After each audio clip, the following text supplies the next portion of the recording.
साल था 1971। दिन था 31 जुलाई।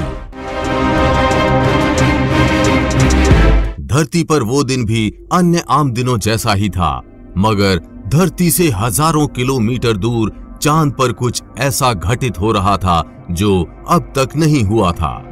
उस दिन इंसान का बनाया कोई वाहन चांद की सतह पर पहली बार दौड़ा था। चांद पर कदम रखने वाले अमेरिकी अंतरिक्ष यात्री नील आर्मस्ट्रॉन्ग दुनिया के पहले इंसान थे जो 20 जुलाई 1969 को चांद पर पहुंचे थे। इसके बाद से वैज्ञानिक इस दिशा में लगातार नए नए कार्य कर रहे थे।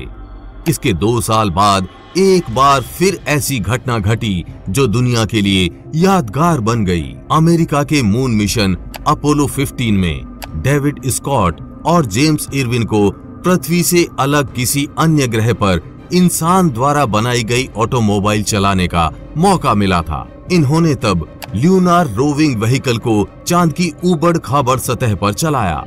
इस कार का नाम लूनर रोवर व्हीकल LRV रखा गया था।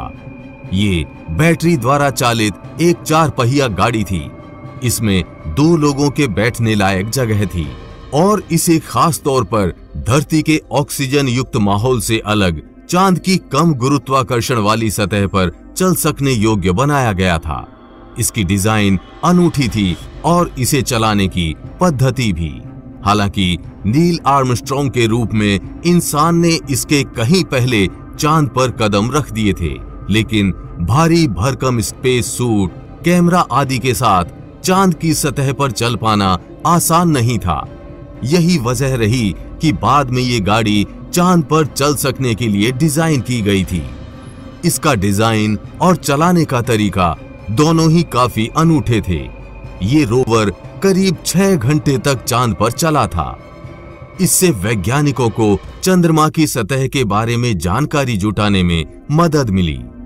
साल 1971 मिशन मून के दौरान इंसानों ने पहली बार धरती के अलावा किसी दूसरे ग्रह पर 4 पहिया वाहन चलाया था। इसके बाद लूनर रोवर को 2 अन्य मून मिशन अपोलो 16 और 17 पर भी भेजा गया था। नासा के मुताबिक ल्यूनर रोवर व्हीकल ने 31 जुलाई 1971 को चांद की सतह पर अंतरिक्ष यात्रियों को लेकर दौड़ लगाई थी। आइए अब जानते हैं इस कार की खासियत और डिजाइन। ल्यूनर रोविंग व्हीकल में 2 नॉन रिचार्जेबल जिंक बैटरीज लगाई गई थी। कार के हर पहिए को बैटरी से 0.25 हॉर्स पावर की शक्ति मिलती थी। नासा ने ल्यूनर रोवर व्हीकल LRV यानी इस कार में एकरमैन स्टीयरिंग, ब्रेक, एक्सेलेटर्स और 4 पहिए लगाए थे। इसके अंदर 208 किलो का द्रव्यमान था। सबसे बड़ी खास बात यह है कि इसको इस तरह डिजाइन किया गया था कि फोल्ड किया जा सके। इससे ये ल्यूनर मॉडल के एक डिब्बे में फिट हो जाता था। जो लोग अभी तक सोच रहे थे कि इसको चांद पर कैसे ले जाया गया था, तो उसका जवाब है इस कार का फोल्डेबल डिजाइन। रोवर को ऐसे बनाया गया था कि धरती के ऑक्सीजन युक्त माहौल से अलग चांद की कम गुरुत्वाकर्षण वाली सतह पर भी आसानी से चलाया जा सके। आपको जानकर हैरानी होगी, अपोलो 15, अपोलो 16 और अपोलो 17 में भेजी गई कारें अलग अलग थीं।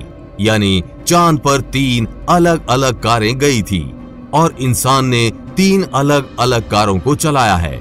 सबसे हैरानी वाली बात तो ये है, ये तीनों कारें चांद से वापस नहीं लाई गई और आज भी चांद पर ये कारें वीरान पड़ी हैं। चांद का चक्कर लगाने वाले नासा के LRO सैटेलाइट से ली गई तस्वीरों ने इस बात की पुष्टि की है।